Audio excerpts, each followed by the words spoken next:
Hello, this is Dr. Paul Cottrell, and we're going to be going over the latest that's been going on in the Middle East, especially with the strikes from the U.S. on Iraqi and Syrian posts that are tied to the killing of the soldiers that were in Tower 22. But before that, it's really important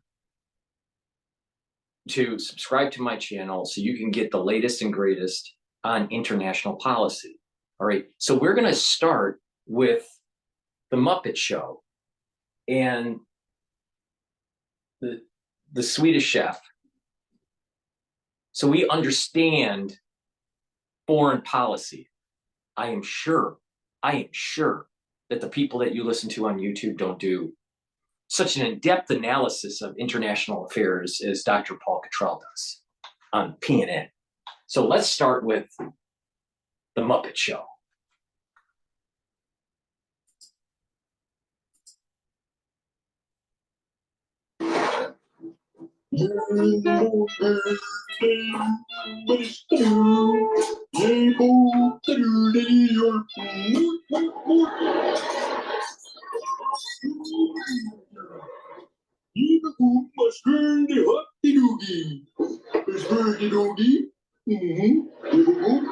You can learn my sturdy hockey party.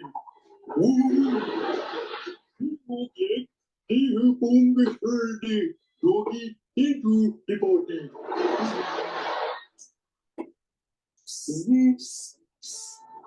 Hello? Oh, it's come perfect on the thing. Come on, sturdy. Foo, my dog, you twit. Dog? Yes. Oh, the dog is in the party. You party, dog? Oh, you...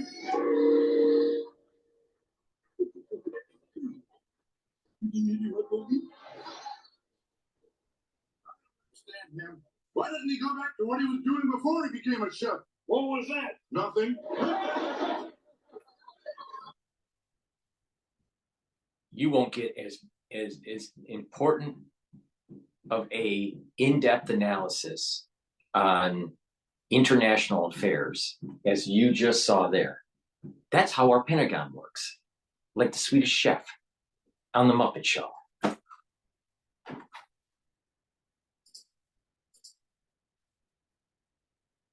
And Iran have played this sort of courtly game with each other, where the Iranians try to twist the American tail, but they know they do not want, they've never wanted a more general regional war because they would lose it. We'll talk about the piece that you've written for the Sunday Times in a moment, because it is a really interesting look at the relationship between Iran and the United States. But I'm interested, first of all, to get your response to these third joint strikes between the US and the UK on Houthi rebels in Yemen. I mean, presumably you were expecting further strikes. Yes, it was inevitable that the campaign against the Houthis, attacks on shipping would go on.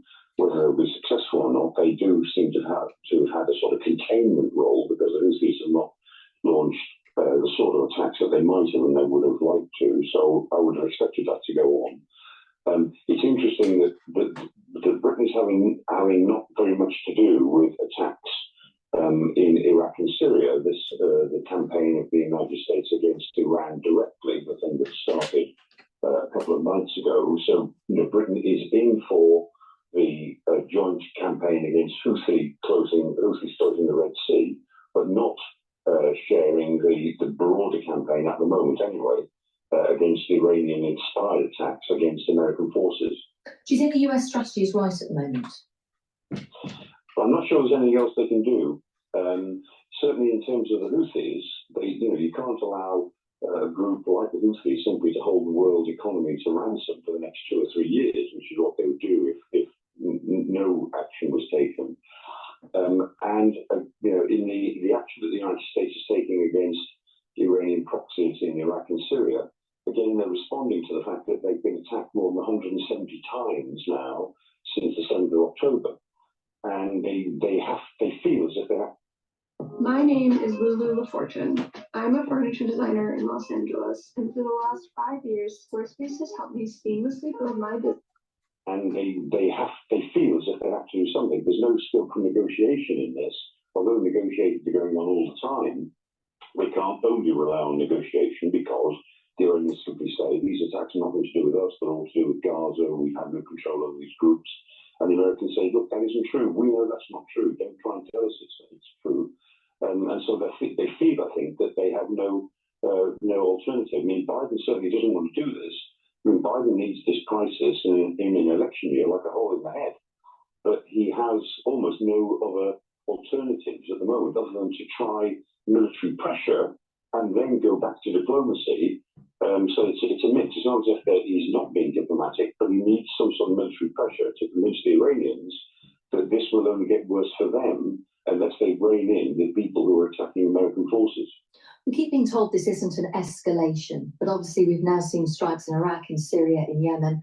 Obviously, there's the challenges of the war in Gaza at the moment and the implications of that. Do you see what's happening at the moment in the region as an escalation? It's potentially all an escalation because the region is slipping towards a more general conflict. I doesn't say it's definitely going to happen, but it's on that road. On the other hand, what the Americans are trying to do is to restrict their attacks to very specific targets, but lots of them. It's timed its attacks so that it causes minimum loss of life, I think, so far. And it's obviously not going to target inside Iran at the moment. I mean, it might choose to target Iranian naval assets because the Iranian Navy is at sea. I mean, giving information to the Houthis for their attacks on the Red Sea, so that it is possible that the Americans could attack directly Iranian ships, for instance, without actually attacking inside Iran. That would be another big step. But the Americans are trying to make it clear that they are attacking militias who are attacking them. And so they're doing quite a lot to indicate that this is a response, but not a response that is in some way uncontrolled. And so far that they've made. So we're telegraphing that our response is controlled and we don't want to escalate this into a larger conflict. So Iran, please stop it. Can you imagine the power dynamics once Iran gets a nuclear weapon? And how that would be the cause of failed international policy by the United States government. Iran cannot have a nuclear weapon, period. And this is marching right towards that because we are afraid to escalate this. Meanwhile, like I said, the transition between the strength of Jacob and the strength of Esau took place just recently, and it lasts for 6 months. All right, so for the ones that don't know, please listen to my previous video, episode 53 and 52. But there's a tetragrammaton, God's name, that can be permutated.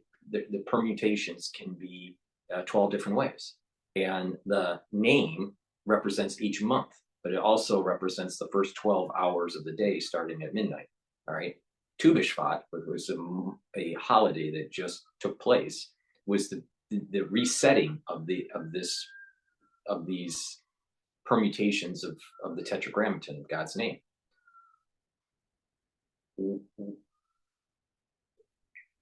The first 6 months of these, the first 6 months of these permutations represents the strength of Jacob and the weakening of Esau. All right. So you have February, March, April. It'll peak in April, the strength for Jacob. Then it'll start to wane May, June, and July, but still be relatively stronger than Esau. But then Esau will be stronger when August happens. So August, September, October. October is the strength of Esau. And then Esau will start to wane, but still be relatively stronger than Jacob in September, November, December, and January. All right. And then the flip starts again. But it's related to the permutations of the tetragrammaton. So the time that the iron is hot to strike Hezbollah, Hamas, Iran now. but we're run by a bunch of idiots. The iron is hot. Hit it now. From now to July is the time period. It's best to do all-out operations in April. That's where the most spiritual, metaphysical momentum will be helping us. Going beyond July, there's going to be metaphysical and spiritual resistance. But we're run by a bunch of idiots. That they can attack more or less anywhere in the region, but they're choosing to attack only the militias and only the facilities of the militias. They're not going for personnel as such. They're trying to destroy the radars, the fixed sites, the storage sites. They're trying to hurt the militias as an indication that this will get worse if you don't think again. You've written in the Sunday Times today the history between Iran and US over the years. Just remind us about the tensions that have been going on for well over 4 decades. Yes, I mean, it even goes back to the the earlier crises whereby the Western world, Britain and America primarily, but Britain alongside it, installed the Shah of Iran in Iran. And I mean, even 20 odd years before the Iranian Revolution. But the revolution of 1979 began as extraordinarily anti-American, anti-Shah, anti-American. And at the very beginning, the Iranian students took 52 hostages in the American embassy and held them. That was in the presidency of Jimmy Carter. And Carter tried a rescue mission, the famous Desert One mission of 1980, which went terribly, terribly wrong. And that whole thing was a fiasco. And that Carter always felt cost him the election. And from then on, the United States and Iran have played this sort of. That's a great insight. I do remember the hostage crisis because that was my first taste of international affairs when I was young, watching Ted Koppel on Nightline. Because Nightline started because of the whole Iran-Contra affair. Or not Iran-Contra affair, the Iran hostage crisis. So I remember Nightline, during this time period when it started, and that was kind of like the path of kind of being interested in international affairs, at least with news. Now, the United States government, wrongfully, the White House is always worried about re-election instead of long-term policy for the country, even if it hurts your election. They'll always pick the political expedient solution, and usually when they do that, it costs more down the road and more lives lost, more blood, more it takes longer. It's just harder to deal with. This is what I call kicking the can down the road. This is a problem. Stop worrying about expedience. Stop worrying about political pragmatism. And just get the job done. It'll be so much quicker and so much more cost effective.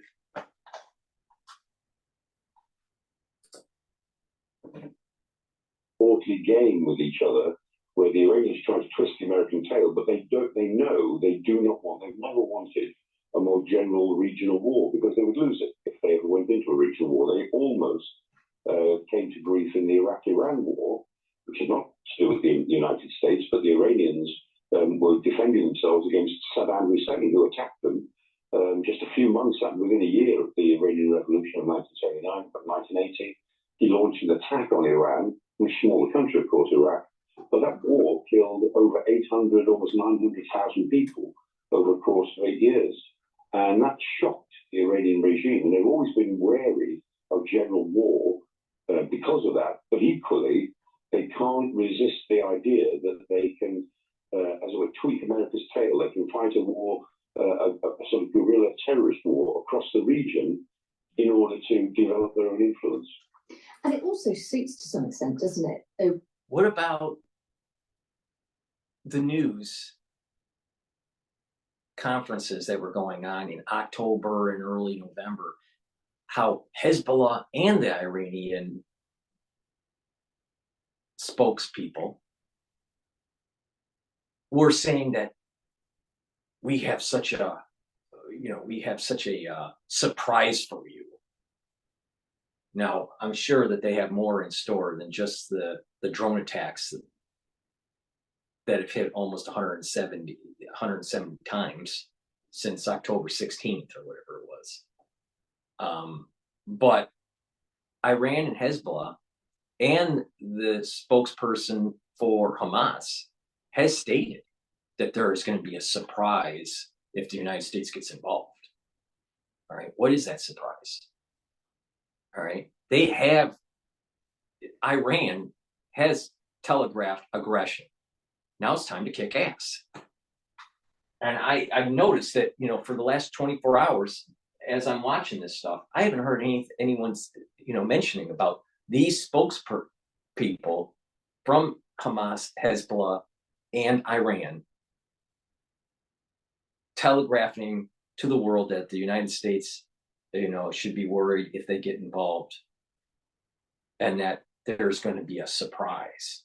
I wonder what that is. I'm telling you, Iran with unconventional warfare means is very, very, very worrisome. And we should just knock them out now. And hell with the consequences. Because it's going to be worse. To have the Americans to criticize, to say that they hate us, because it distracts from the real problems that Iran has at home, with a population who are at times, and it has been quashed to some extent, but at times rising up against them. Oh, absolutely. Yeah, the Iranian regime is very narrowly based now. It's a theocratic dictatorship. It's very ruthless. I mean, one of the phrases I always have for it is that it is a security service that has a government working for it, rather than a government that has a security service working for it. It's driven by its security forces and by its army. As I think I'll point out in the article, 4 million Iranians live outside Iran, and half of those 4 million live in North America. I mean, people in Iran, young people in Iran, so many of them have links into family and friends who live in the United States. And the influence of Western liberalism can't be suppressed amongst a very young and well-educated, very sophisticated young population. So the Iranians have got a real problem. The Iranian regime's got a problem, and yet every Friday at prayers, they chant "Death to America" every Friday. Exactly. And so they have to maintain America. So it's death to America, but we want to telegraph, so we don't want to have a larger war with Iranians. Okay, Lloyd Austin. See what I mean? We're run by the Muppet Show. In order to justify so many of their own policies. And of course, everything that goes wrong for them domestically, because Iran is a rich country intrinsically, but they don't run it very well, they don't organize it very well. And so everything that goes wrong, they blame on the outside world. They blame it on America. They blame it on sanctions. So America is an intrinsic part of them staying in power, the fact that they can blame the United States because it's the great Satan, and of course behind the great Satan is the little Satan, who is Britain. They also believe, partly because of the history of the 1950s, that somehow Britain is... All right. I know that they call us the great Satan, all right? And I don't think that's true. There is some evil aspects to our foreign policy, but I don't think we're the great Satan. Nor do I think that Israel is the little Satan. But even if you did believe that, would you really want to go against Satan? Because he's pretty fucking powerful. Find so many things that go on in the world because somehow we tell the Americans what to do and the Americans do it. Gosh, if that was only a little bit true. Absolutely. Michael Clark, it's always good to speak to you. Thank you for your time. He is Professor of Defence Studies at King's College London. He's written an analysis piece for the Sunday Times. You can find it in the World section online now. All right, let's see what Al Jazeera has to say. Also a member of the War Cabinet. And he has made it known in the last few days that he might walk away from the government and collapse the government if he were to think that Netanyahu was not entering into a deal because of pressure from the far right-wing members of his government, and also if Netanyahu wants to impose a military rule on Gaza after the end of the war. So right now, Netanyahu really facing huge amounts of pressure. Many people saying that he is in a politically untenable situation, and it's unclear how he's going to navigate all of this. Now, later tonight, there is going to be a meeting of the war cabinet. We expect that they will be discussing what potentially they might hear from Hamas with regards to the deal that has been presented to Hamas. Mohammed, specifically talking about that potential deal, on Friday, when the cabinet discussed the captive release deal, there were huge disagreements. What might be preventing the Israelis from agreeing to the deal in its current form? So, Neve, it's very complicated. On the one hand, you have, as we mentioned before, those far right-wing members of the government who have, for weeks now, said that they are adamantly opposed to any kind of a deal that would see the release of potentially thousands of Palestinian prisoners in exchange for those Israeli captives being held in Gaza. That's one big sticking point. Also, you have members of the right who have continued to say that they don't want there to be an end to the war, that if there is a ceasefire, it should only be a limited ceasefire, and that the war must go on until Hamas is eliminated. Now, there have been times when Netanyahu, over the course of the past few days, has reiterated these points. Netanyahu has continued to say that he does not want to see thousands of Palestinians released. In fact, it's being reported in the last hour that at a meeting of the government this morning, that he told the assembled members of the government that he wants to see a similar ratio, which would be like what happened in the previous ceasefire in November. It's very unclear how that would work, because that ratio of Israeli captives for Palestinian prisoners was around 1 to 3. So it doesn't really seem like the math would add up this time around. But this, nonetheless, is what Netanyahu has been suggesting. Netanyahu has also said that he does not want the Israeli army to leave Gaza, and that he does not want to see an end to the war until all those goals are reached. And the primary goal, he says, is the elimination of Hamas. So these are just some of the sticking points we've seen emerge. But at the other hand, you have members of the opposition. You also have some members of the war cabinet who have very publicly stated that, above all else, what needs to be the driving motivation here right now is the release of those Israeli captives being held in Gaza. So it's really all over the map right now. It's unclear what exactly. Because of the shift of strength, metaphysically, spiritually, to Jacob and away from Esau, do not negotiate for the hostages for a longer-term ceasefire. Destroy Hamas and Hezbollah. Start the negotiations after July. That's the way you do this. Kick ass now. Hit the iron when it's hot. But we'll make a mistake. Israel will make a mistake. The United States will make a mistake. The UK will make a mistake. We'll be trying to placate to the UN and the international players using some Westphalian bullshit. And this thing's going to get worse. Mark my words. I'm not wrong on this. The war cabinet and the cabinet as a whole would be willing to agree to it. And that's wherein the danger sort of lies for Netanyahu, because he's also facing a lot of societal pressure right now. Just last night, we were at another one of the weekly protests that happened in Tel Aviv, where you have relatives of those captives, and they are putting more pressure on the government because they say the government is not doing enough to secure the release of their loved ones. Yeah, so a lot of sticking points, a lot of potential red lines. We'll, of course, be back in Israel as that cabinet meeting approaches. But for now, Mohammed Jamjoon in Tel Aviv, many thanks. Okay, well, let's take you. You know, the key term there is potential red lines. We don't have red lines. It's all bullshit. In southern Gaza, where Israeli strikes have been targeting areas where thousands of displaced Palestinians are sheltering. Tarek Arouzou joins us live from Rafah. And Tarek, as I mentioned there, another round of Israeli airstrikes on the school and on Rafah proper. What more can you tell us? Yes, Neve, more strikes, another bloody day that is full of attacks, especially in the southern part of the Gaza Strip and in an area that's supposed to be as a safe zone for all Palestinians. But right now, taking shelter in Rafah today have been widely attacked by the Israeli forces, where they have earlier today attacked one of the civil cars as they have been moving to their destination. They have been targeted.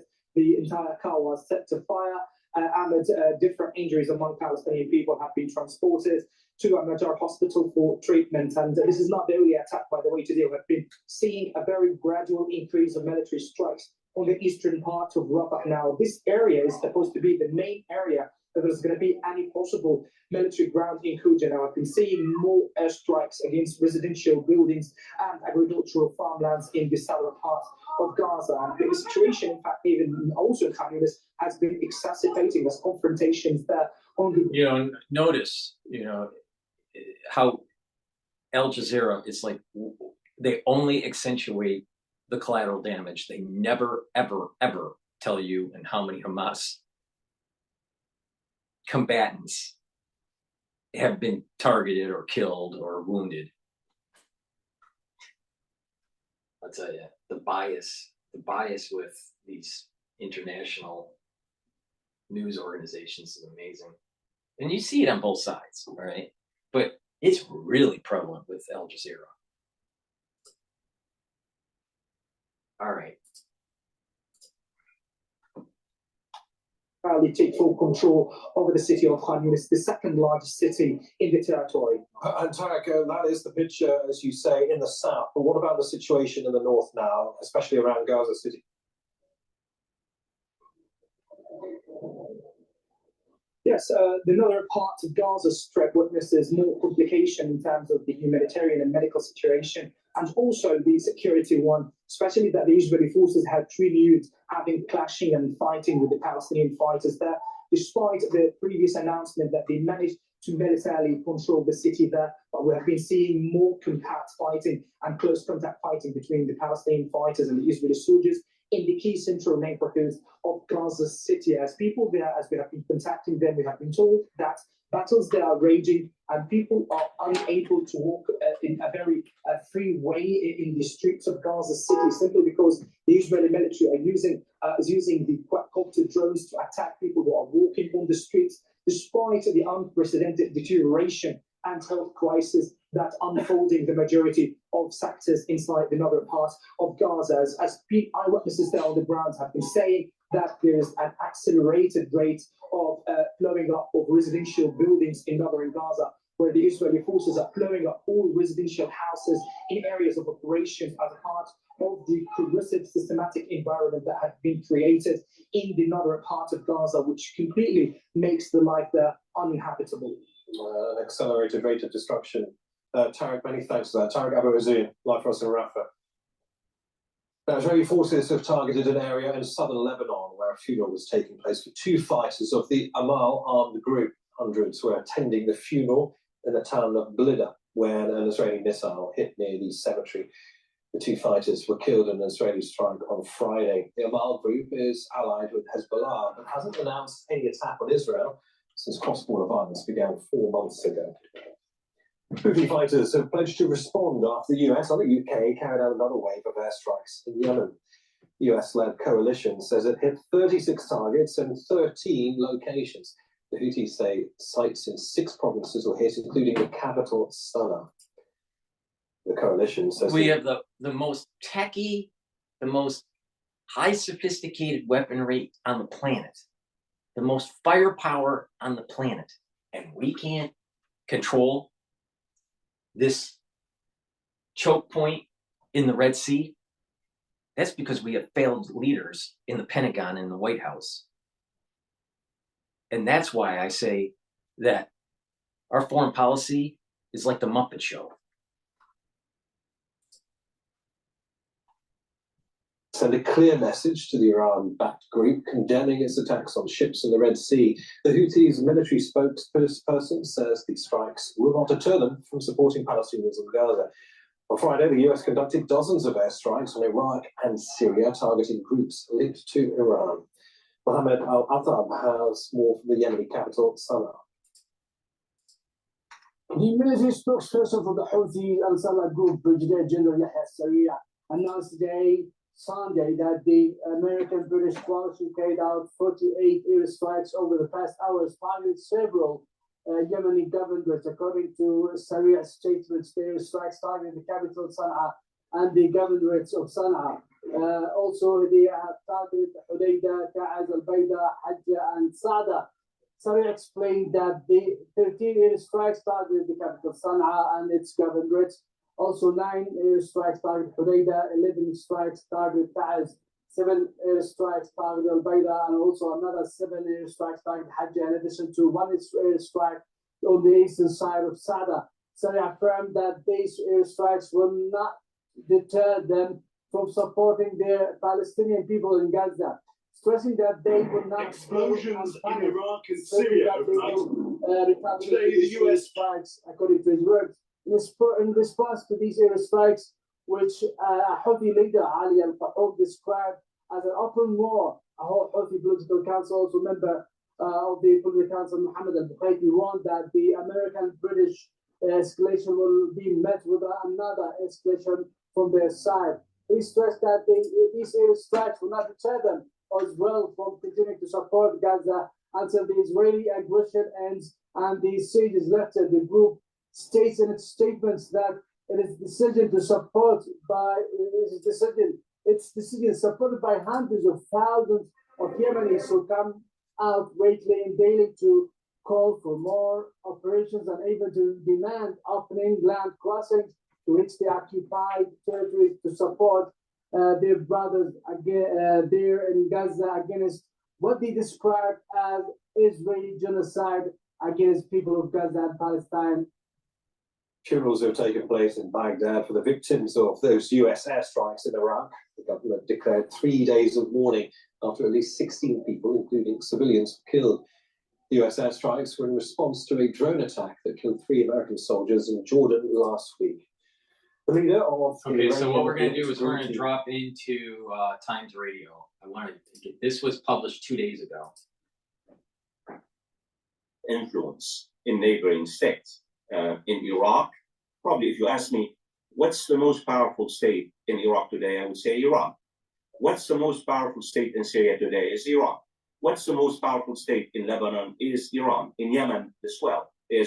This tells you how these armed groups have really and given Iran power multiplier in the region. It's not just looking at it from a military or government point of view. It is this division between Shia and Sunni, between Saudi Arabia and Iran. This is a religious conflict that is brewing. And then you got the Jewish constituency wrapped up in this. Sunni, Shia, Jewish. That you have this trifecta that's going on. Expanding its influence. Also, these armed groups provide the Iranian Republic with another layer of security. Hello and welcome to Frontline for Times Radio with me, Kate Chabot. Today we are talking. And their show, Times Radio, is sometimes pretty good. So let me just do a commercial because this is PNN. And, where do you get the Muppet Show? Please go to my store, the-studio-reykjavik.com. Link is in the description. And get my toothpaste. It has no fluoride. It's the best toothpaste that you're going to get. It's way better than Alex Jones's toothpaste that he sells. This will whiten your teeth, freshen your breath, neutralize pathogens, reduce that gum irritation and gingivitis. And by doing this on a regular basis and having good oral hygiene, what's going to happen is that you are reducing your chances of cardiovascular disease and valvular disease. All right. There is a correlation between oral hygiene and cardiovascular health. All right. On top of that, you take my liquid nano silver products like Max 35 and Max 14 and you swish it in your mouth, and that's neutralizing pathogens on top of it. Maybe in the morning or in the evening. Take a teaspoon of that and then swallow it. So taking the toothpaste and the Max 35 or Max 14 is synergistic. Now you're going to take advice about how to get your health in order and slow down the aging process and boost up your immune system by my show or by InfoWars. I'm sure I know a lot more about medicine than Alex Jones. So please also go to my store and get the structural nano silver gel. You rub it on your hands, it'll stay active for 5 hours, it'll neutralize pathogens. You can put it around your mouth, you can put it around your nose, lightly coat your nostrils, around your ears, around your eyes. It'll stay active for 5 hours. You can put it on a cut, it'll help to heal the cut because it's neutralizing pathogens. You can put it on minor burns and abrasions, you can put it on acne, you can put it on your skin even if you don't have a problem. You put it on there overnight, and what happens is that it'll start to tighten the skin, you'll notice, and that your skin will be clearer. Right? And if you couple that with some other things like the collagen I offer, the vitamin C, you drink 64 ounces of filtered water throughout the day, you take the C60 and you take the resveratrol, you're going to actually have better skin. I'm sure you didn't hear that from Alex Jones. You know why? Because Dr. Paul Cottrell is a lot smarter than Alex Jones.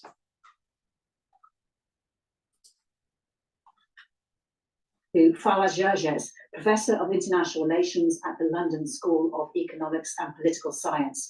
He holds the Emirates Professorship in Contemporary Middle East Studies and has taught at Oxford, Harvard, and Columbia Universities. Fawaz is a well-known commentator and writer on the Middle East, and his latest book is What Really Went Wrong: The West and the Failure of Democracy in the Middle East. Fawaz, great to have you on Frontline. Thank you so much for your time. My pleasure. Thanks for having me. As we speak, Fawaz, the US has yet to retaliate for the killing of 3 US soldiers in a small military outpost close to the Syrian border in Jordan. Can you tell us more about Kataib Hezbollah, the militant group being held responsible? Well, Kataib Hezbollah, or the Brigades of Hezbollah, is an armed Iraqi group supported militarily and financially by Iran. It's a very pro-Iranian group. And I think what your audience need to know is that Kataib Hezbollah has been engaged in skirmishes and in fighting with the United States for the past few years. It was the Trump administration that ordered the killing of its top leader with the Iranian general Soleimani in Iraq. And the United States has been retaliating and against some of Kataib Hezbollah attacks in Iraq. So this is not just a one-time off. You have a very prolonged confrontation between Kataib Hezbollah, the brigades of Hezbollah, and the United States. And if you tell me what's the overarching goal of Kataib Hezbollah, would be the expulsion of American forces from Iraq. Its goal is to really increase the costs of the American footprint in Iraq, and this is the same goal of Iran as well.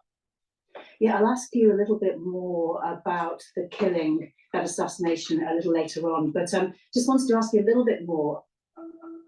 Israel does not limit the amount of humanitarian aid that can enter Gaza.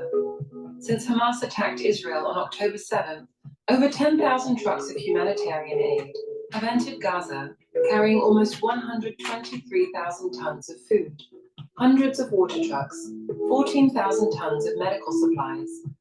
But just wanted to ask you a little bit more. That was just a commercial, you know, from probably the Israeli government. But, you know, the issue here is that even on Al Jazeera, you know, they don't accentuate any of the positive that is happening in terms of trying to get aid in and, you know, trying to minimize the collateral damage. This is war. There's going to be collateral damage. And oh, by the way, the citizens of Gaza should have made sure that Hamas wasn't in power. But they didn't care. They didn't care enough. And now they're dealing with the consequences. There are consequences for inaction or just losing on the battlefield. If you don't hold the line, don't be surprised that there are consequences. If you are a pacifist, don't be surprised that there are consequences for being a pacifist. And that includes the Americans. There's so many Americans that are pacifists today. And believe me, there will be consequences of dealing with your security, your ability to have the lifestyle that you're used to, your financial security, your military security, and the security of your civil liberties because of being a pacifist. Hezbollah. It's been around since 2023, as I understand it, so relatively new. Why did it actually form? Well, I mean, you have Hezbollah, Kataib Hezbollah is not the only armed group in Iraq. You have almost a dozen armed groups. And they mostly are supported by Iran. They are trained by Iran. But they also, of course, they have their own, internal goals as well, which is really the promotion of Shia interests in the country itself. I think what we need to take into account is that the American invasion and occupation of Iraq in 2003, almost 20 years now, I mean, the anniversary was in March 2003, really, and also the American invasion and occupation of Afghanistan, turned Iraq into a regional superpower. Since 2005, 2006, Iran has created a network of allies, militias, and armed groups, not just in Iraq, in Lebanon, in Syria, and now in Yemen, that basically they are power multipliers for Iran, and they also allow Iran to expand its interest in the neighboring countries. So its very existence is designed not only to promote Iranian influence and power in Iraq, but also to force the Americans out of Iraq, because they believe that the United States is basically has done a great deal of damage to Iraq over the past 20 years or so. What is Iran's end goal? Well, if you think of Iran, Iran has a vision of itself as a regional pivotal power, as a regional superpower. Iran is a state, is a state, is a state. I mean, that's what we define it in international relations. Is a state. Perhaps international relations theoretical framework or their lens of understanding the situation. Iran is a theocracy. There is a change of power that is going on that is tied to the Temple Mount in this battle between Judaism and Islam, and the battle between Islam and Islam. I'm telling you, the things that are happening cannot be really governed really well based on some of the theoretical concepts and foundations in international policy. Also, look at what's going on with artificial intelligence and the decoupling between labor and capital. We don't have economic theories to be able to explain where this is going. Nobody does. Do you understand what I'm just saying? It's just that a system has changed. Social systems have changed. And some of the theoretical frameworks to understand where we were has now broken down because of artificial intelligence dealing with the financial aspects to the decoupling of the society and all the problems that could happen, especially in an indebted society. And how the change of the Temple Mount and that power dynamic in Israel will change that whole region. A little country like Israel is going to radically change the Middle East. There's no theoretical framework to go based on. It's a change. There is a phase shift that has taken place, a chaotic event in both arenas. This clown he won't be able to explain it. And by the time it already happens, then the historians come in and try to explain it. And this is the reason why you come to my channel, to be right at the very edge, as this thing is emerging. While everyone else is a historian. Just look at what happened with the last crisis. Everyone's a historian now. it sees vacuum, it feels this particular vacuum, whether you're talking about the United States or whether you're talking, Iran has an idea, a worldview, that it has the natural right to be a major player in the region. And that's why when the United States invaded Afghanistan and Iraq and the US global war on terror, vast security vacuums were established in the region. And what Iran has really been trying to do, I would have done the same thing as a state. What Iran has been trying to do is to fill the vacuum created by the chaos and the wars, as a result of the American invasion and occupations of Afghanistan and Iraq, and then the turmoil in the region. It's maximized state interest. I mean, I think people say, oh, Iran is a Shia-dominated state. Well, whether it's a Shia-dominated state or whether it's a Sunni-dominated state, Iran is a state that promotes and expands its influence near and wide. And that's really what Iran has been doing in the past 20 years or so. You mentioned that the many allied militias or proxies that Iran has in the countries such as Lebanon, Syria, Yemen and Gaza, part of this axis of resistance. How many groups are we talking about? And do they have one thing in common, or do they just align on certain geopolitical aims, or perhaps domestic aims? Stop being boring! Very boring browsers!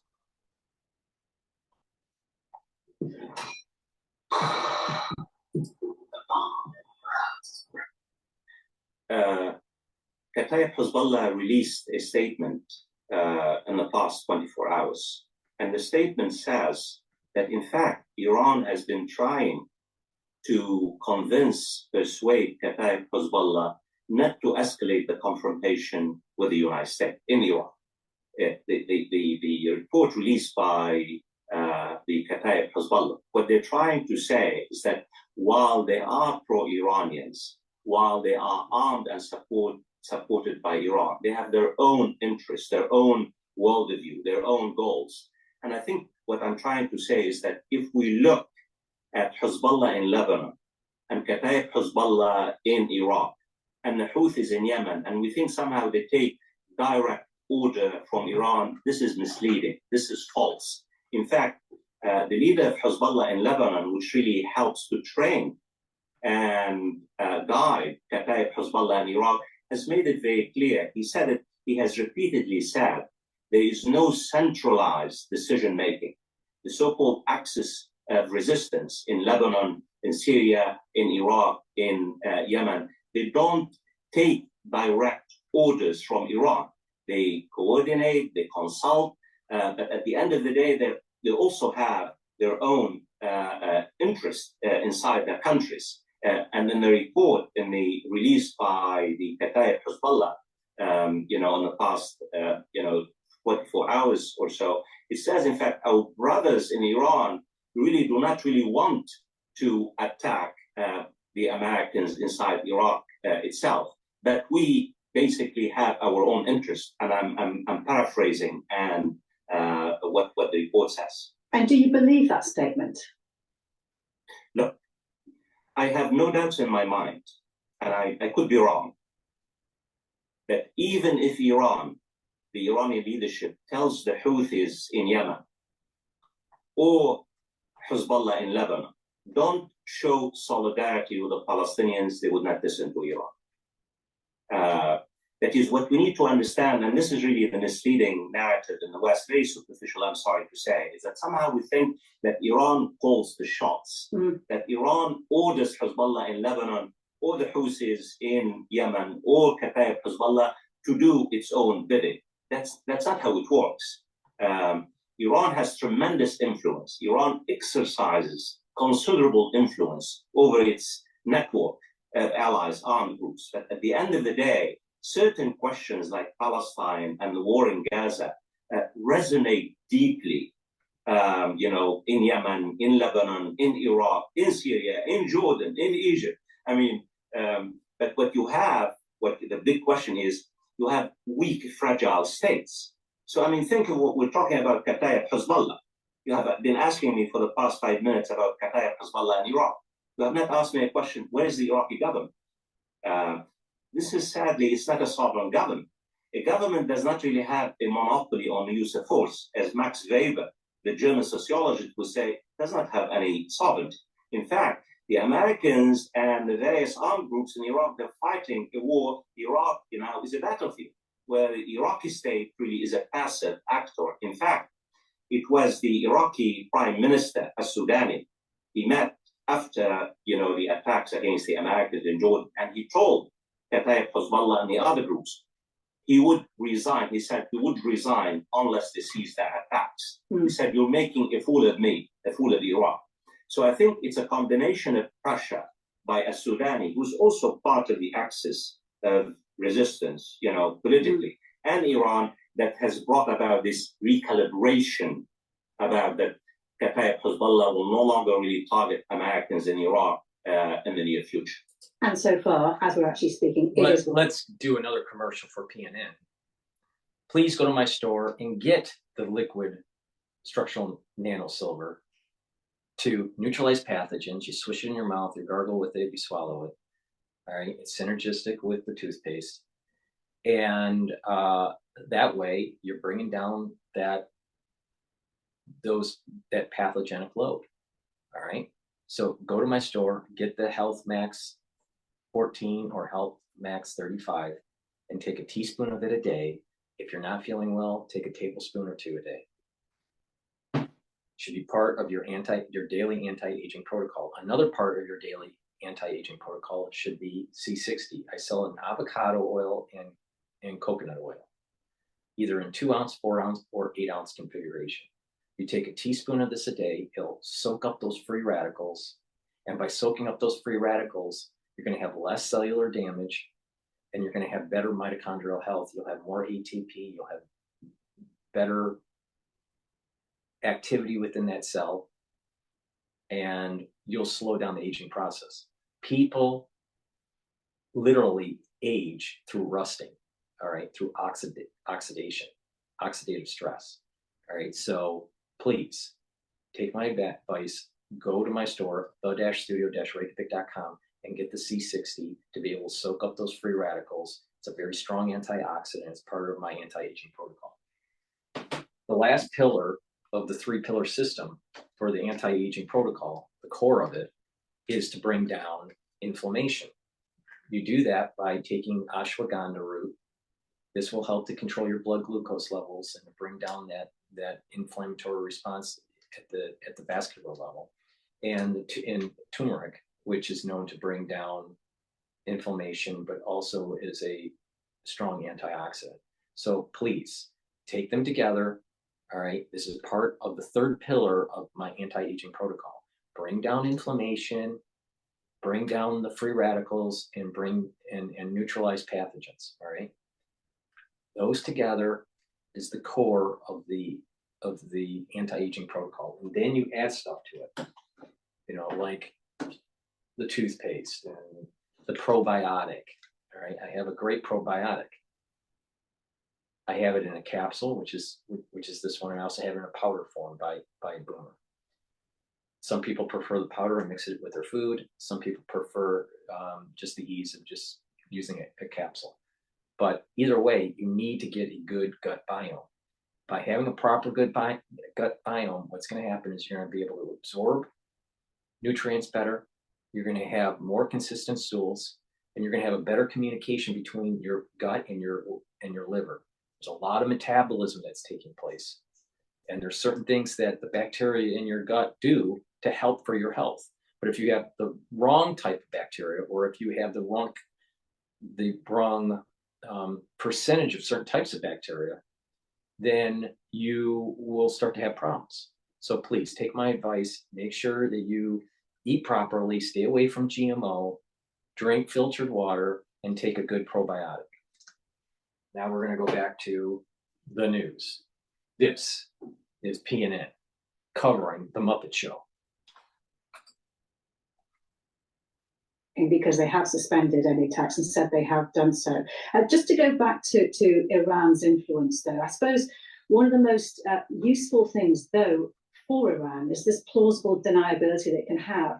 It can claim to disassociate itself from the actions of these militias, even though it may sometimes serve its aims. Can Iran ever be held to account, or should it be?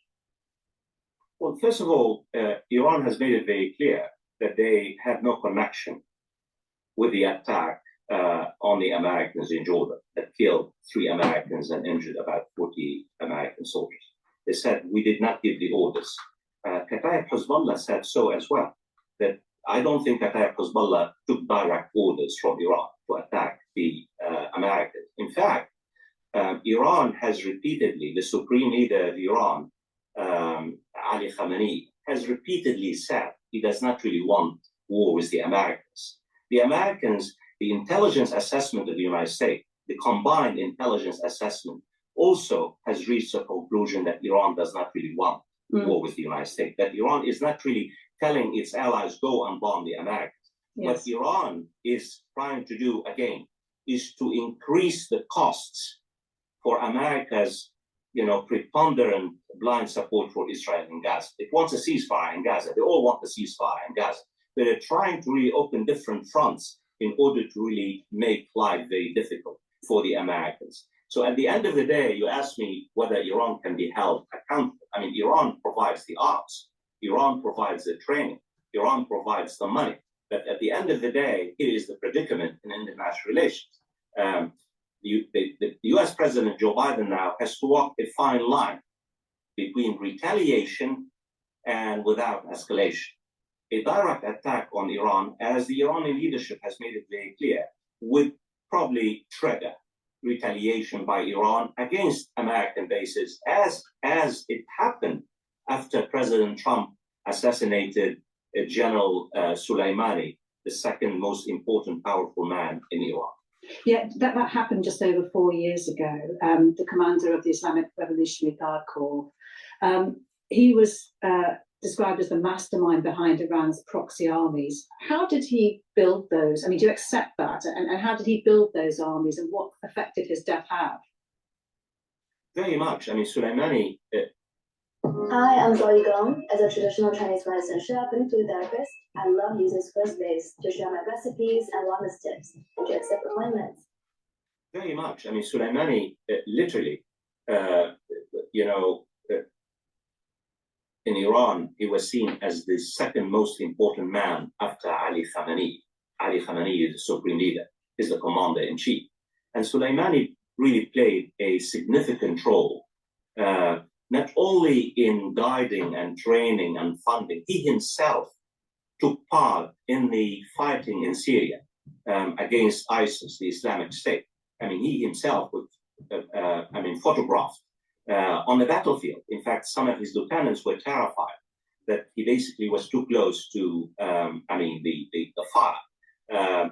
In Syria, Soleimani played a key role in saving the Syrian president, Assad.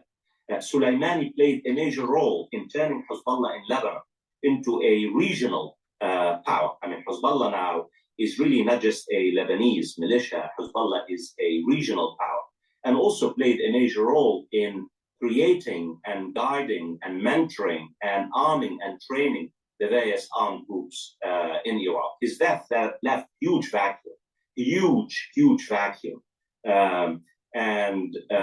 But the reality is, when you have networks, when you have groups, armed groups, when you have, the show goes on. Unfortunately, the death of one man or two men or would not change the calculation, the complexity, the landscape that exists in the region. Iran now has major influence in neighboring states. In Iraq, probably, if you ask me, what's the most powerful state in Iraq today? I would say Iran.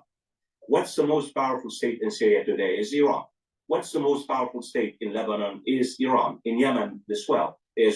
This tells you how these armed groups have really given Iran power multiplier in the region.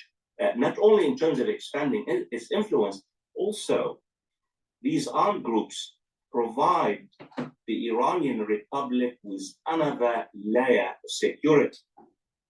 Any attack on Iran by the United States could trigger attacks by its allies, Hezbollah in Lebanon and in the region. So this really creates quite a dilemma for the Americans that if they decide, or the Israelis if they decide to take Iran head on. It was suggested to me by an analyst I was speaking to this week that the Houthi attacks in the Red Sea are a sign of the Houthis' growing desire to assert themselves on the world stage. Do you think we are going to see more non-state actors and increasingly better armed non-state actors posing a direct threat to the US and its allies? Well, I mean, let's take a bigger picture here. I mean, since really 2001. I mean, think what Al-Qaeda had done in the past 20 years or so. It really not only changed American politics, it transformed world politics. Just to give you an idea, here you have Al-Qaeda never numbered more than 1,500 fighters. 1,500 fighters. The attack on the United States on 9/11, think of what it did, the so-called America's war on terror. We estimate that the United States spent about, not me, I mean, economists at Brown's University, Watson Institute at Brown's University, and the study just came out a few months ago called The Costs of War. 100 specialists and scholars and economists calculated the cost of the US global war on terror after Al-Qaeda's attack. The United States has spent $8 trillion in direct and indirect costs. 8 trillions, not billions. That is every billion, for your listeners, every trillion has 1,000 billion. We estimate that 4 million people have died. 4 million have died as a result of the US war on terror in Afghanistan, in Iraq, in Yemen, in Pakistan, directly and indirectly. 20 million refugees. So think of Al-Qaeda as a non-state actor, what this tiny Al-Qaeda has been able to do to the international system, the most powerful state in the world, not to mention ISIS. So yeah, I think what we're seeing in international relations, even though the state remains the major organization in the international system, really asymmetrical warfare and non-state actors are changing the structure of international relations. I mean, think of Hezbollah. Hezbollah can take on Israel and fight a war for a couple of years and inflict major damage on Israel. And Israel knows this, as the Houthis as well. I mean, think of the damage they have done since November to world trade and the world economy. They could really bring about a recession. 30-40% of commercial shipping basically has been affected. Think of what ISIS has done. I mean, it's hundreds of thousands of casualties. So I think when we think of international relations, this is not about politics. I think we need to take into account not only the nature of asymmetrical warfare, but the state itself is no longer really the only sole unit in international relations. Non-state actors in particular, in states that really face security dilemmas, don't really have a monopoly on use of force, really play a major role in regional politics and international relations. And in that light, you mentioned earlier that the US finds itself in a difficult position, knowing how to respond to the killing of these 3 soldiers. What do you think is the correct way or the best way for the US to respond, the most effective way to send a message without provoking things further? Well, look, all choices, all scenarios have costs and consequences. So if President Biden decides to attack Hezbollah and the Iraqi militias, the Republicans are going to scream coward. They have already said you're a coward. And you have presidential elections here in the United States. So President Biden has to take into account the domestic calculation. If President Biden decides to go after Iran itself, he has to take into account that his actions could really bring about the opposite, the reverse result of what he intends, that escalation. He has made it very clear. The thing is this is why I keep on saying, don't worry about the political expediency. Don't look at for some pragmatic solution. Just get the job done. We didn't get the job done in the Middle East. And like the guy said, we spent $8 trillion. They didn't get much out of it. The United States needs to kick some ass. But we got a woke military.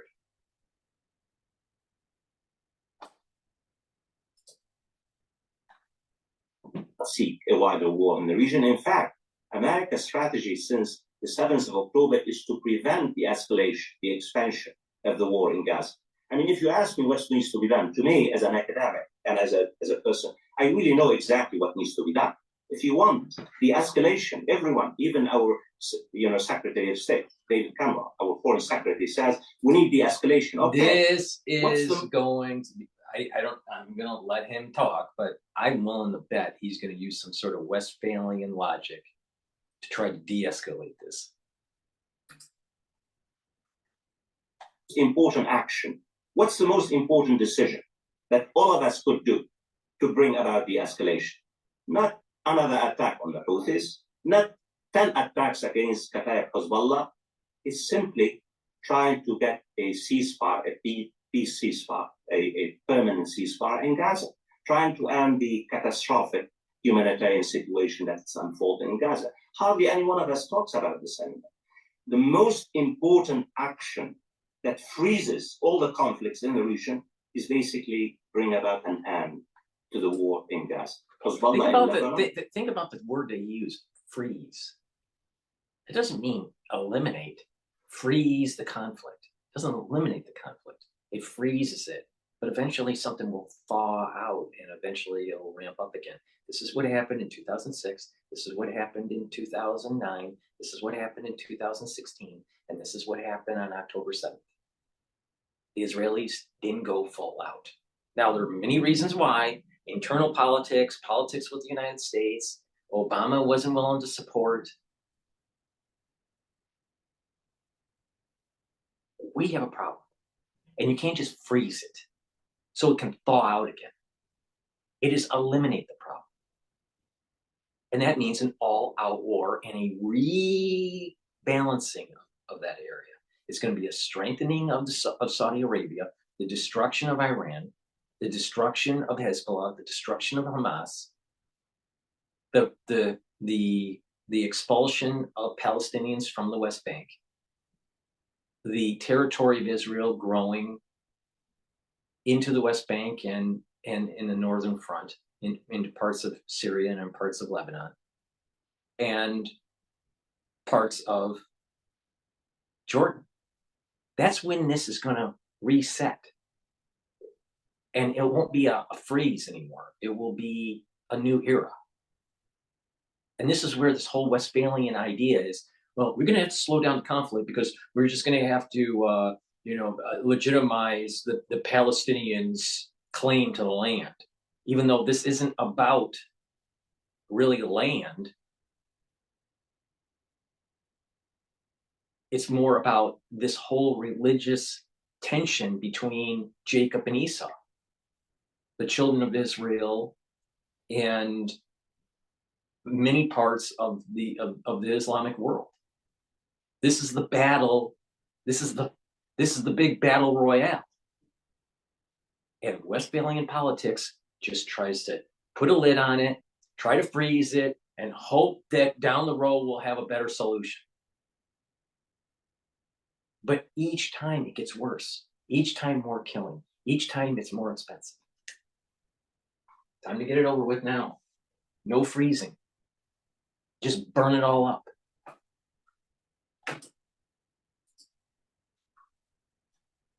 The Houthis in Yemen, all the armed groups in Iraq say, once the guns fall silent in Gaza, we stop our basically attacks against American bases and commercial ships. To me, we have to take this into account.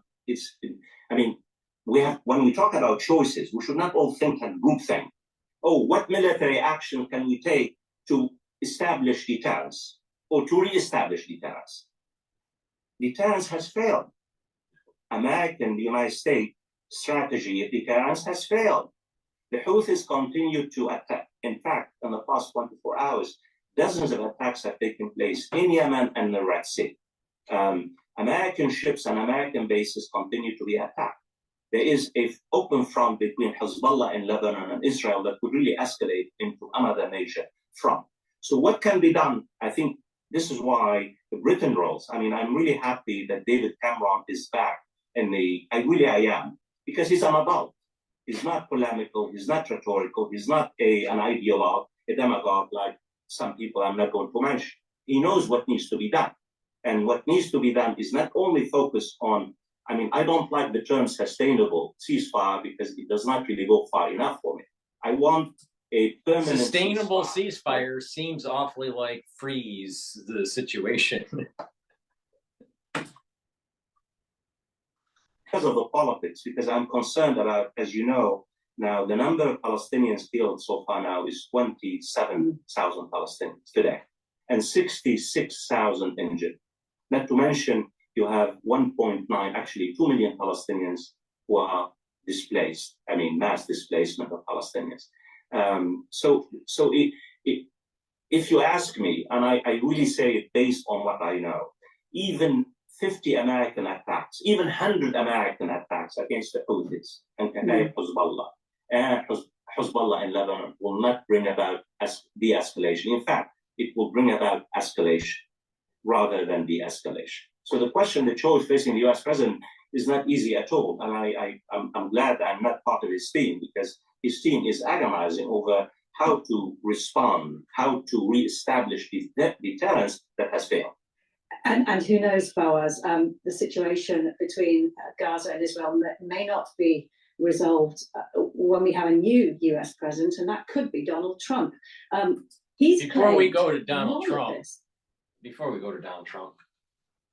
this is PNN, and I need to go to commercial, because who else is going to give you the Muppet Show? Please go to my store, the-studio-reykjavik.com. Link is in the description of this video and all my videos, and get the vitamin C with magnesium. All right, this will help to boost up your immune system, but not just that. It'll also help to improve your skin. Vitamin C helps the cross-linking of collagen, all right, to build up that dermal layer. So it's really important. Make sure you drink 64 ounces of filtered water. Get rid of fluoride. Fluoride is very bad for you. Let me repeat it. Fluoride is bad for you.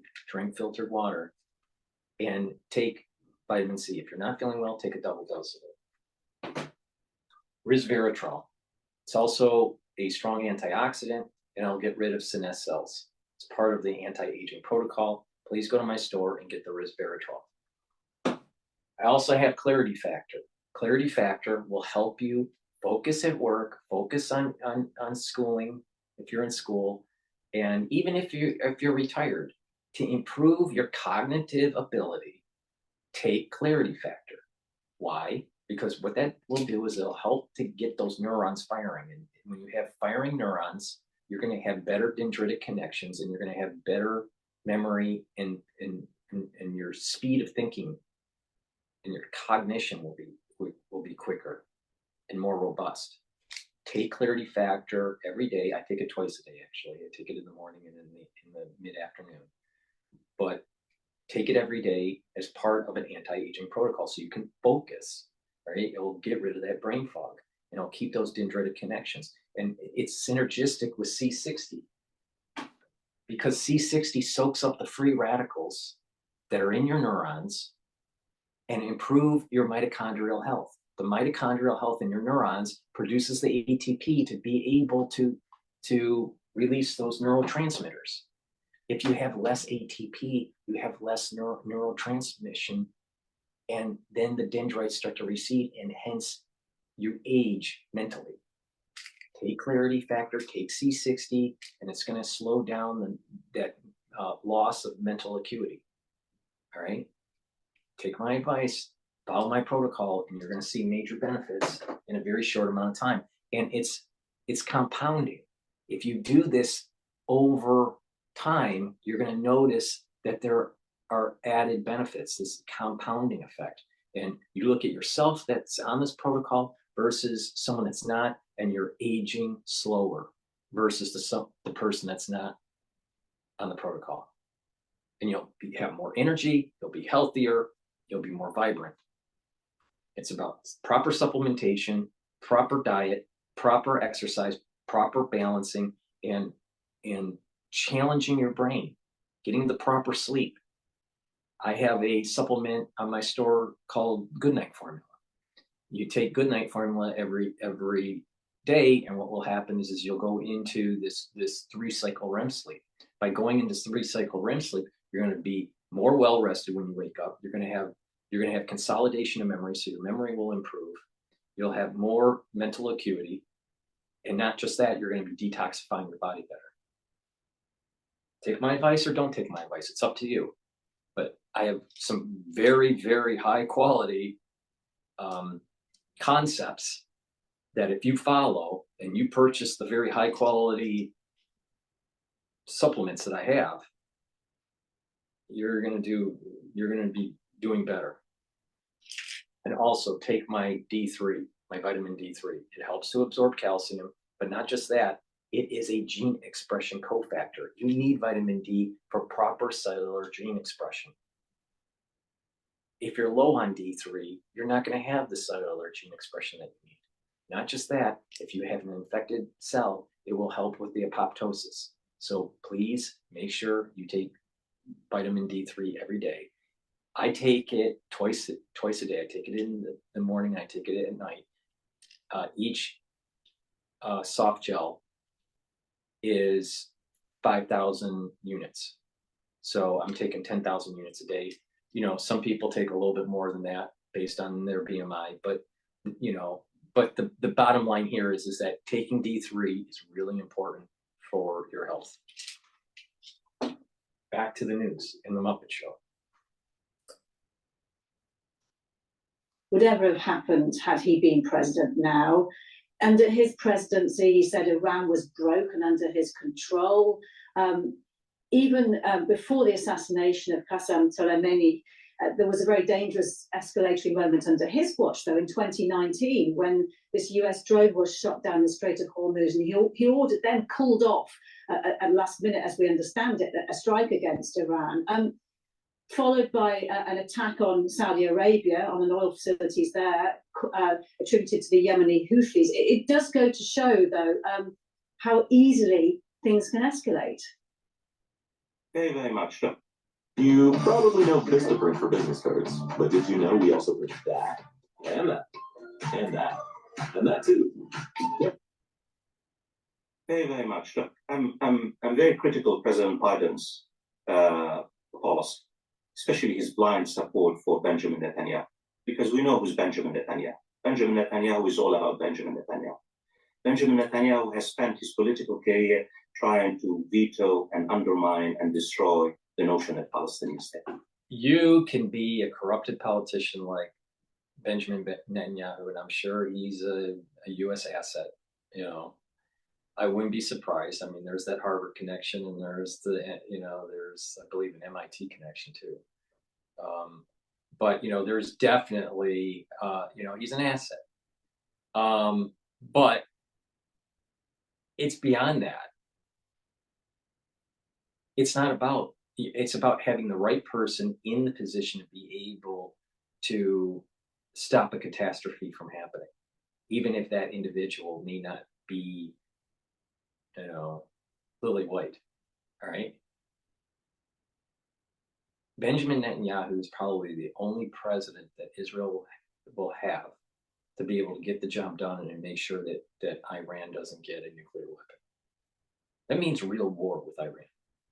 If we do this patty cake stuff that's going on, Iran's going to get a nuclear weapon. And then the dynamics are going to be radically different. Radically different. Look at how we treat Pakistan. They're a nuclear power. It's a lot different now, even though they're a third world country. And Iran is a lot more sophisticated. Their people are more sophisticated than the Pakistanis. The whole region would go straight to hell if they had a nuclear weapon. The United States' biggest failure will be Iran getting a nuclear weapon. But the truth is, many of the things that are happening now are basically took place on Trump's hands. I mean, let me give you an idea what we mean by that. He basically changed the calculus in Israel itself, Israel-Palestine.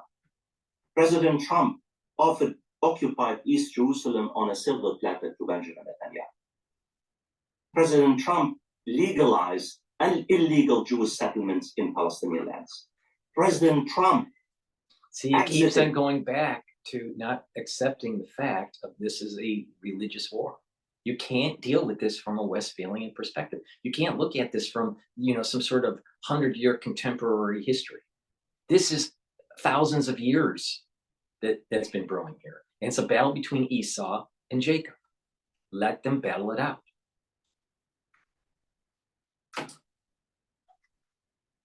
Violated the nuclear treaty that was signed by President Obama in 2015. In fact, I'm going to make a statement, and I hope I'm wrong.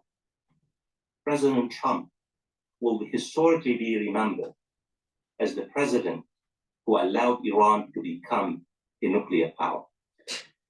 Iran now is closer than ever to developing the capacity to turn its nuclear. Think about how the history of that just switched.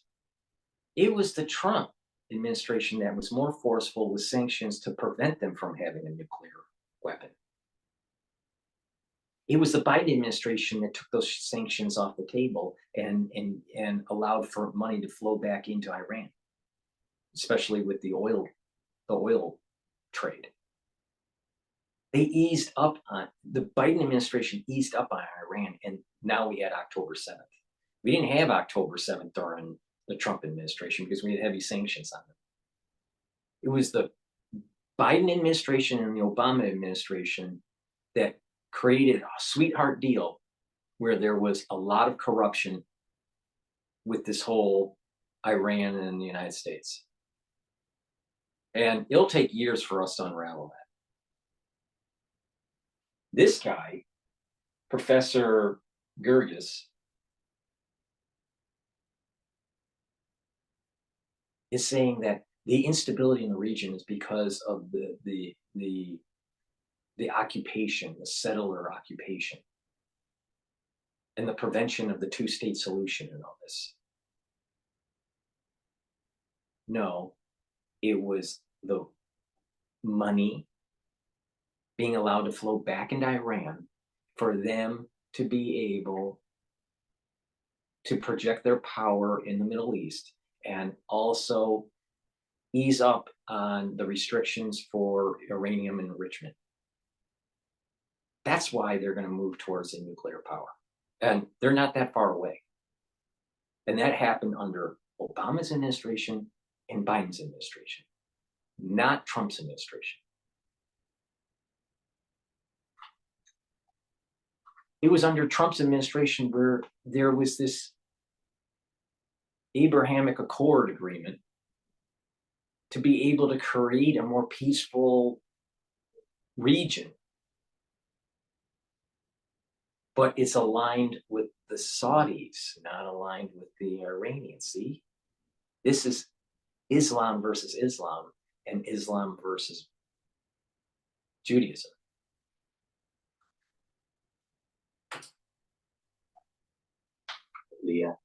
Weaponize its nuclear program. And this is as a direct result of a president who violated a treaty that has frozen Iran's nuclear capacity. So if President Trump cannot come and play this game, and the reason why he can, because Trump was extreme coalition doing what they're doing, because it was Trump who empowered it. It was Trump who told them you could do anything. Mm-hmm. When you're watching the news and you start getting irritation coming out of your speakers and you start to have some scratchy throat because of that irritation, please go to my store, the-studio-reykjavik.com, and get the lozenges that I have. I have Manuka honey lozenges in a 21 count. It will neutralize pathogens because it's made from structural nanosilver. It'll help to soothe that irritation in your throat. Because I'm all at that through the news. We're going to get a lot of irritation in the next 2 weeks. Elderberry zinc silver lozenges in a 21 count also. Those two are my newest products on the store. I also have blueberry drops, which are smaller in a 100 count, and honey and lemon drops. Both of them are made from structural nanosilver. So please go to my store, the-studio-reykjavik.com, and get those lozenges. I also have green apple lozenges in a 20 count. So please go to the store and get the lozenges because mainstream media is going to be irritating you. Also, go to my store and get the multivitamin. This will help to boost up your immune system and get you to, have proper cellular function. How? Well, minerals and vitamins act as cofactors on enzymes that if you don't have those cofactors, your enzymes will not be performing to its highest ability. So get this multivitamin. It's easy to digest, and you're going to have better enzymatic activity, and it'll help to boost up your immune system. Please go to the store and get this high quality multivitamin. It is really important, especially in the United States, to control your lipid profile. You want to increase your HDL and bring down your LDL. You want to bring down your triglycerides. You want to bring down your cholesterol. To help for you to control your lipid profile, please go and get my omega-3 supplement. And this will be part of that protocol to bring down that bad lipid profile. And through proper diet and exercise and taking omega-3, you're going to be able to bring up your HDL, you're going to bring down your LDL, you're going to bring down your triglycerides, you're going to be bringing down your cholesterol, right? And by doing that, you're going to reduce the chances of cardiovascular disease, all right? Now, there are ways, and I will say it in a different video, there are ways to take certain types of supplements to actually reduce plaque buildup. Not just prevent plaque buildup, but reduce already developed plaque buildup. I've said it on many videos. I'll say it again on another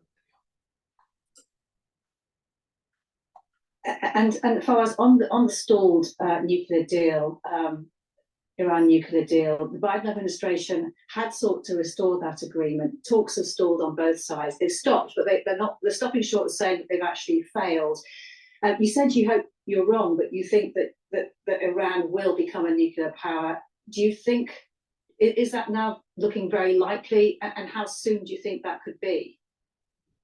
I think Iran is a nuclear power in progress.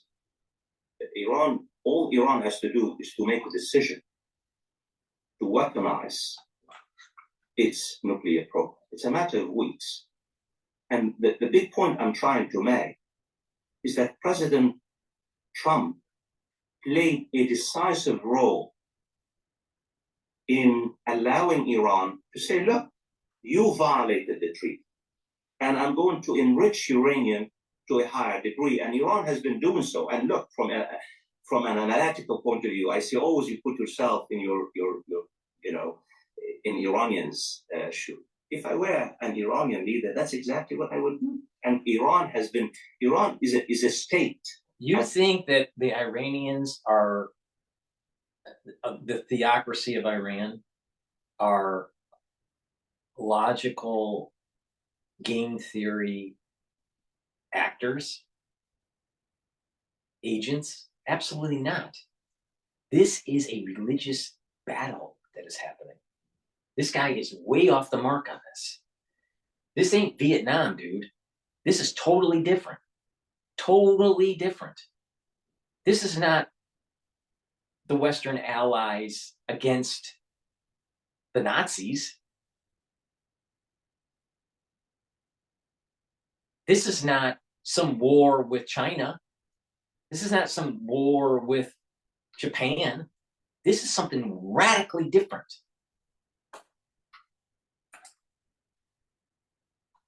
We need to help. Doesn't matter whether you like the Iranian, they're not my cup of tea, of course.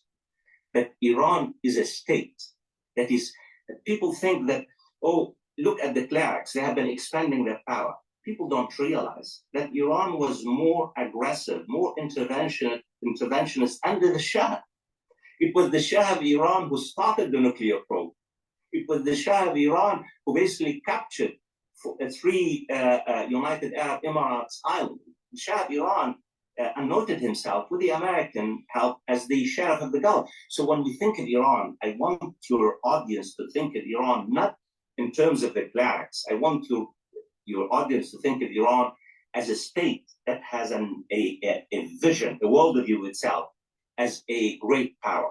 And Iran, that's how the clerics, like the Shah of Iran, and whoever regime comes after the clerics, will continue to behave in this particular sense, in the sense of being really have the worldview of Iran as naturally positioned to play a great power role. You, in your latest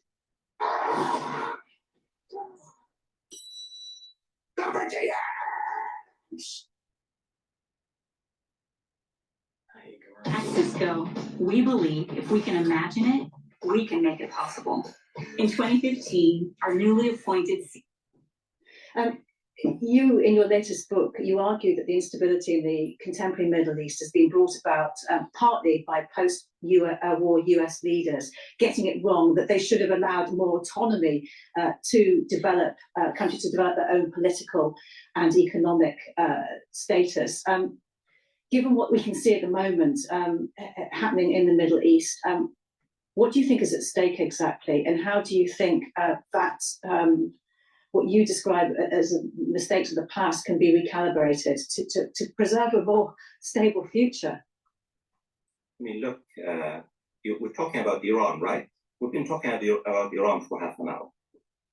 I want to think of Iran in 1953. My book, the most important case in my book is Iran, 1953. What happened in 1953? The Prime Minister of Iran in 1953, his name was Mohammad Mossadegh. Mohammad Mossadegh was a liberal Democrat, a person who believed in the rule of law, who believes in checks and balances, who was democratically elected, who believes in women's rights, who basically opened Iran to the world. He was a liberal. And guess what happened to Mohammad Mossadegh in August 1953? He was toppled by a joint operation by the CIA and M16. August 1953. Why? Because he dared to nationalize Iran's oil in order to really use the oil to modernize and industrialize Iran. That particular decision, you toppled one of the most, Mohammad Mossadegh was compared to Gandhi in terms of a peace forward-looking man. And guess what? Right about this. It was the U.S. getting involved because of oil and CIA operations and toppling regimes and all this stuff. He's right. We're all at fault. We're all at fault, and this is the reason why America will fall in World War III. The hegemonic power of the United States is going to be radically diminished. We'll win, quote, win. There's really no winner in World War III, but we'll be a victor of it. But we are going to be a diminished power, just like what happened after World War I with the UK. And that's the price that Americans will have to pay, because the American public didn't shut down that national security state that I've been saying, for 40 years to shut down. Now, many other people have been saying it too. The CIA and the FBI are out of control. The NSA are out of control. They need to be destroyed, totally dismantled. CIA gave you this. Installed the Shah of Iran and who established an authoritarian, brutal apparatus in Iran that ultimately led to what you and I talk about, the rise, the emergence of the class. This tells you in a nutshell how American foreign policy, and sadly the UK, wherever the United States goes, the UK follows, whether it was 1950s or 1960s, or the invasion occupation of Iraq, or now. It seems to me there's an umbilical cord between American foreign policy and British foreign policy. But my book, what I'm trying to do in my book is to show that at the end of World War II, the United States, and to a large extent the United Kingdom, instead of supporting post-colonial leaders who really had great visions for their countries, who wanted to establish organic states, who wanted to modernize, industrialize, and become independent. In fact, it penalized independent, assertive nationalist leaders like Musaddam. And the reason being is that the puppet masters that have the strings on the government and the intelligence agencies are big business. And those were the oil companies, the Rockefellers. They were the puppet masters to make sure that oil was flowing.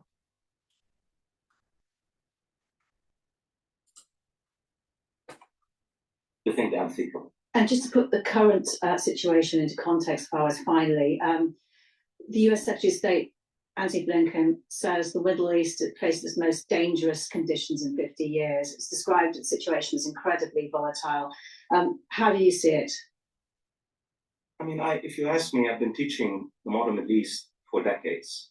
The Middle East today is more volatile and more unstable than any moment in its modern history. And when you look at a social system or a physical system, anything that has feedbacks and, you know, complexity, when there's that increase in entropy to go into a new state, a new physical state, a new structure, there's going to be a lot of turmoil. And then all of a sudden it stabilizes until it goes into another change of state, you know, from solid to liquid, from liquid to gas. All right.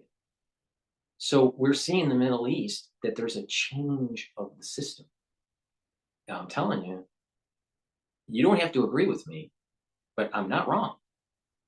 The change of the system is a reduction in power of Esau and an increase in power of Jacob. And the borders are going to expand. And who's in the middle of this are the Palestinians.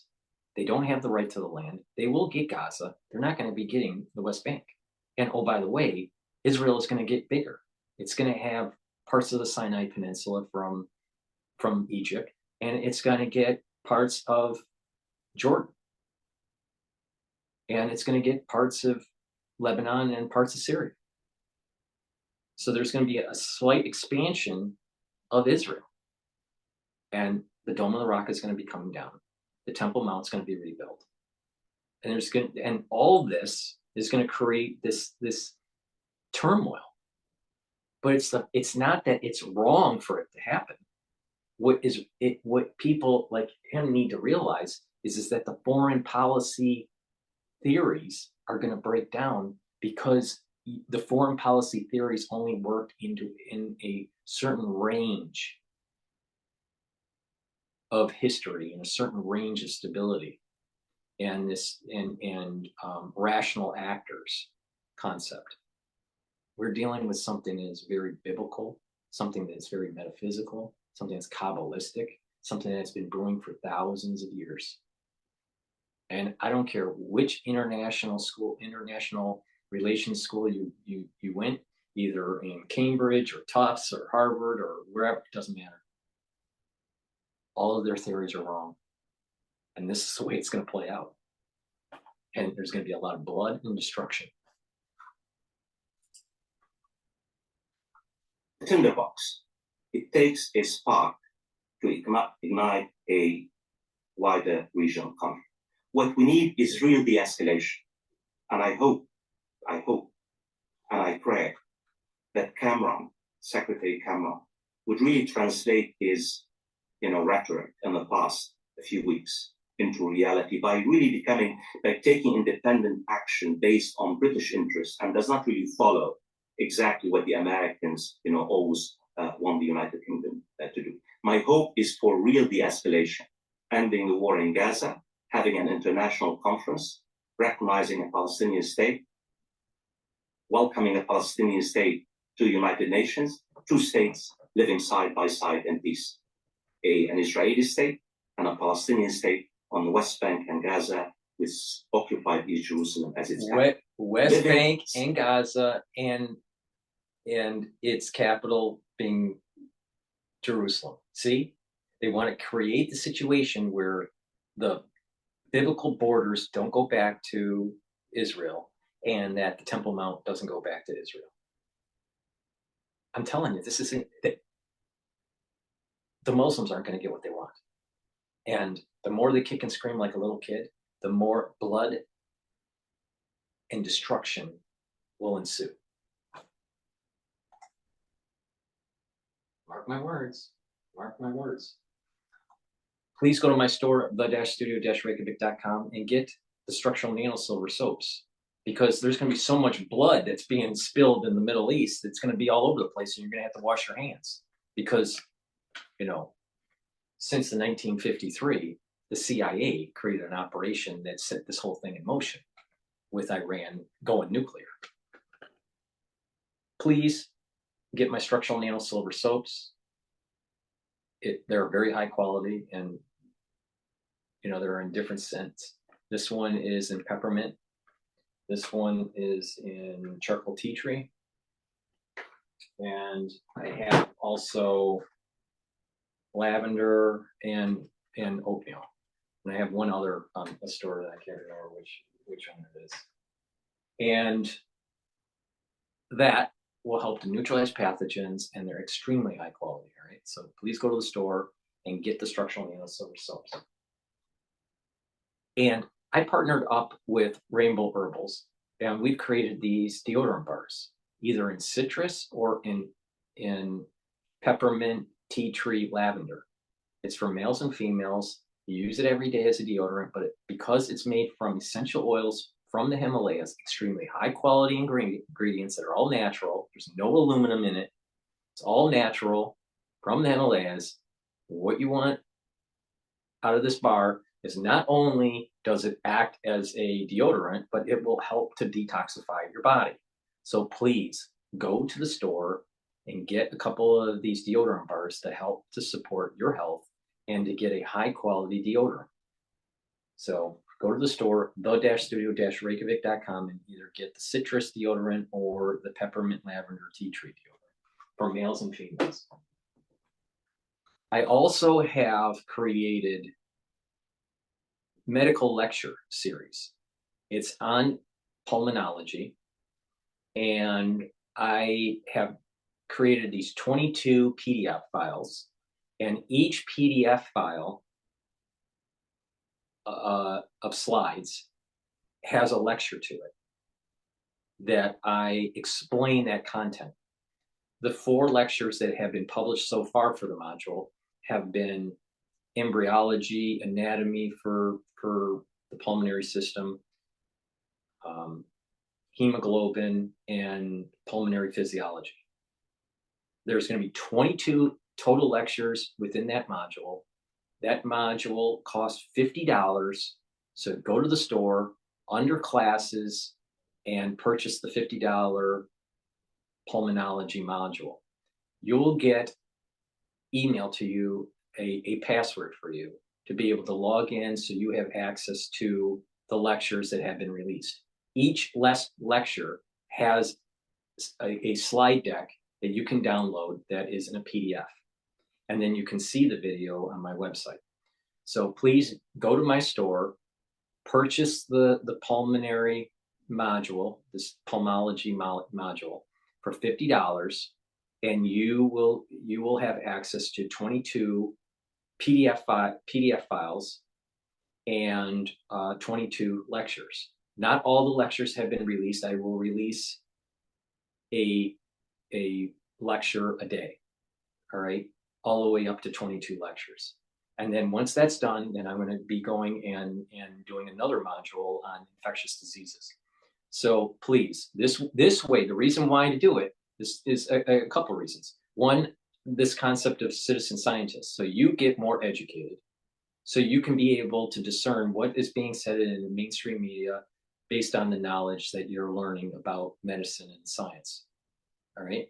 On top of that, you're reducing the power imbalance between you and your doctor. The doctor has a lot of power because of the knowledge that he or she has gained over the years. But if you start to increase your knowledge in medicine, you don't have to, you're reducing that power imbalance, and you don't have to rely so much on what the doctor's saying. You can question the doctor more. All right. Not only that, you'll be able to read a research paper and discern the validity of that research. So become a citizen scientist. Another reason to purchase the module is to challenge your brain, to be able to think in a different realm, and to be more knowledgeable in a different realm. Learn how to improve your health and your body, and to listen to it. Catch diseases early if possible. Another aspect to the module is that if you are a student in science or medicine and you need a refresher on certain concepts, to purchase the modules that I will be offering. Or if you have a child that is gifted, that is thinking about going into medicine, and let's say they're in high school, a perfect way to get their feet wet is to be purchasing these modules for your child, to have them go through so they get a better understanding of what they're getting into if they want to go down the medical route. You'll learn a lot. It is challenging, but you will get a lot out of it for only $50. All right, so please go to my store, the-studio-reykjavik.com. Get the health supplement, the health supplements that I offer, and purchase the pulmonology module that I have put up on the website. And each day for a series of couple weeks, you're going to see a new lecture up there, and you're going to be able to have access to that video and have access to those PowerPoints. And you'll get this password to be able to log into the class. Thank you for supporting my work.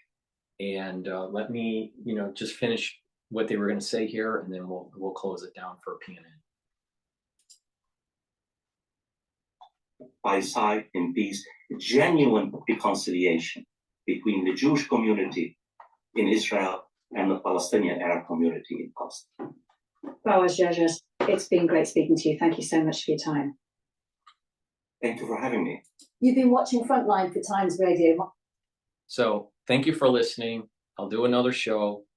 I'm scheduled to have something with John Hogue tonight, so you'll be seeing that perhaps tomorrow morning. Thank you for listening. Have a nice day.